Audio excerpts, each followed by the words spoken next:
За нэгдүгээрт ингэж АД гэдэг бол 5 язгуур дор 3. ДЦ гэдэг нь дахиад 5 язгуур дор 3. За DH гэдэг нь 3-тай тэнцвэр. Энэ юу вэ? Тэшүүнт параллел хийгдэж байгаад тэгээд DX оройгоос энэ оройгоос тийм үү тэр цааталт байгаа хавтгай хөтлөх цаг болох гэдэг байхгүй юу? За тэхийн тулд яах вэ гэхээр эхлээд ингэ. За ямар ч гэсэн за би ингээд тодруулаад зурх юм бол ийм болно. За доотлын суурийн зурх юм бол DCH гэд энэ дээр за сайн харагдахгүй ч магадгүй ингэж.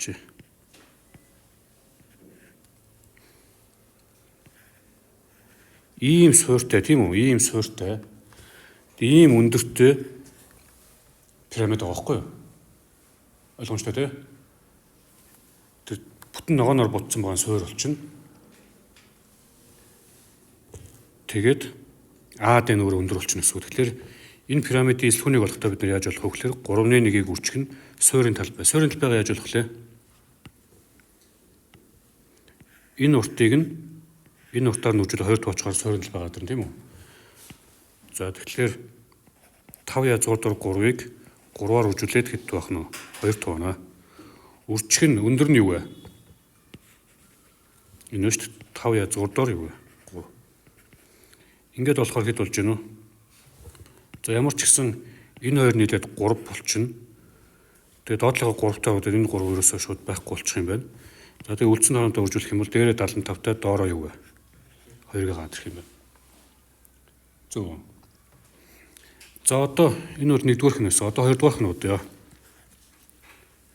Биш ээ. Хоёрдугаарх нь энэ байна.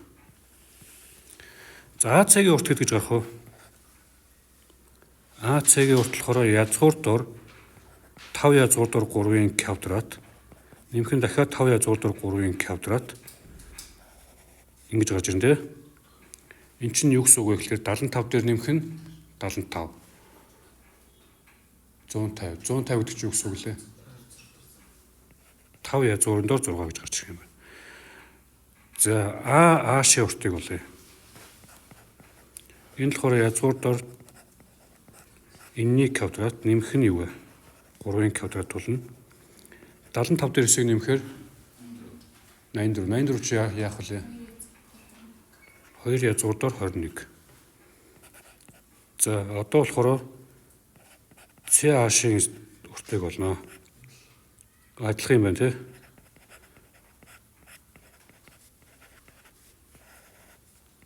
Бас 2 язгуур дор 21 бол.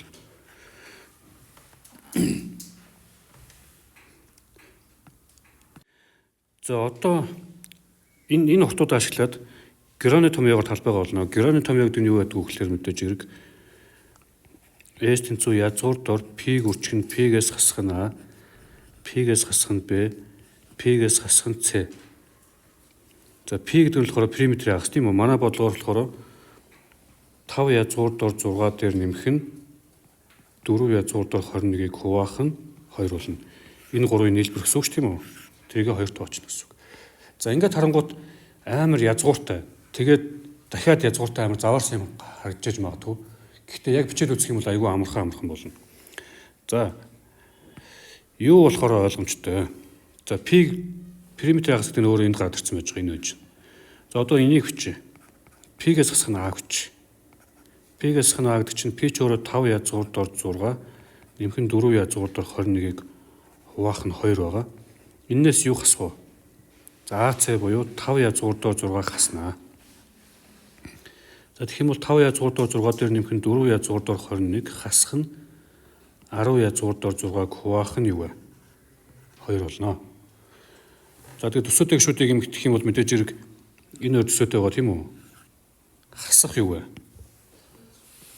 За тэгэхээр 4 язгуур дор 21-ийн урталт нь өчөөд хасах нь 5 язгуур дор 6-г ингэ авчиж. За ийм болсон. За PB гэдэг байгаа юм нь юу болох вэ гэхээр 5 язгуур дор 6 дээр нэмэх нь 4 язгуур дор 21-ийг хуваах нь 2-оос юу хасах вэ? 2 язгуур дор 21-ийг хасна. Нүшээ.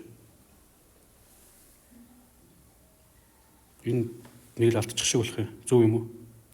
Зөв юм байна, зөв юм. За тэгвэл За энэ дээр шууд чэйжэр өвчлээ шүү. 5 язгуур дор 6-г хуваах нь юу болох вэ? 2 бол. За одоо бид нөгөөх нь адилхан шүү дээ, тийм үү? Энд чинь P-гээс хэн C-ч адилхан ингэж гарч ирж байгаа шүү дээ. Тэгэхээр нөгөөдгийг тусад нь бодох шаардлагагүй юм байна. За тэгээд яах вэ гэхээр мэдээж хэрэг энийг энэгээр үржүүлнэ. Дахиад энийгээ юу вэ? 2 удаа үржүүлнэ, тийм үү? Тэгээд язгуур гаргана. За энэ нэг артлын уудсан дээр үржүүлэх чинь сайн санаж байгаа.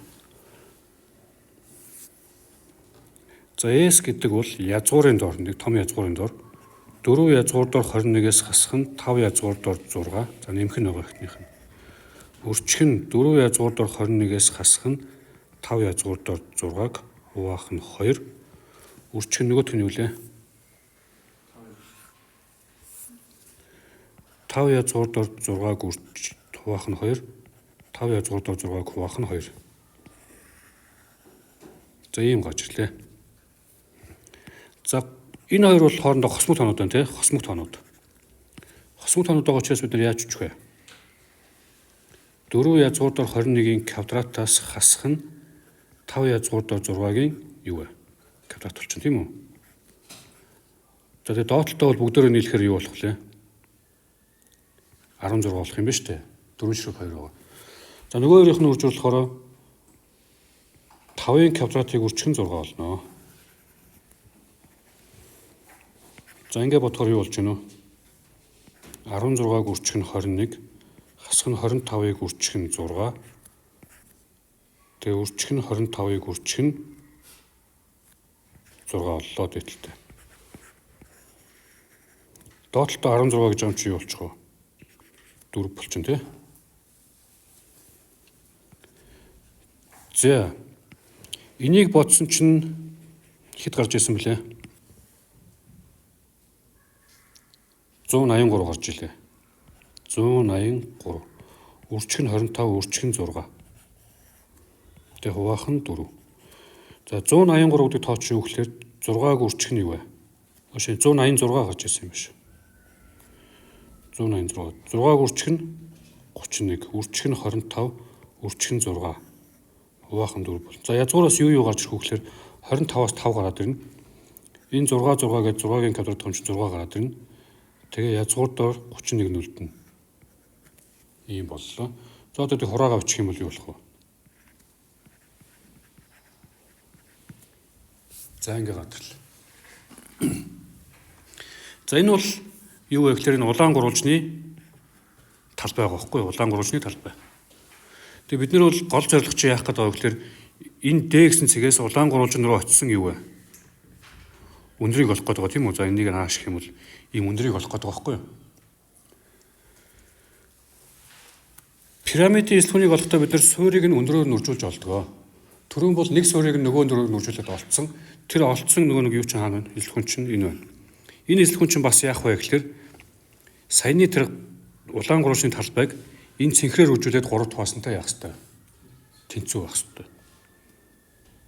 За тэгэхээр юу гэсэн үг болох вэ гэхээр тэр 2.75 гэдэг байгаа тоо чинь 3.1-ийг үржих нь бидний олох гэдэг өндөр. За тэгээ суурийн талбайгаа бид нар 15 язгуур дор 31 гэдээ олцсон байгаа. Энтэй тэнцүү байх хэрэгтэй тийм үү? 2-ын зар олж байгаа гэсэн үг шүү. 2-ын зар болоод хооронд нь тэнцүүлж байгаа гэсэн үг. За эндээс бид нар өндрийг олох аюул амархан байна. За мэдээж энэ хоёр нь хурааглаа. Энэ хоёр бодох энэ дээр 5 боллоо. 15-ыг хуваах нь язгуур дор 31. За энийг чааш нь бид нар 31-ний ингэж өчүүлнэ.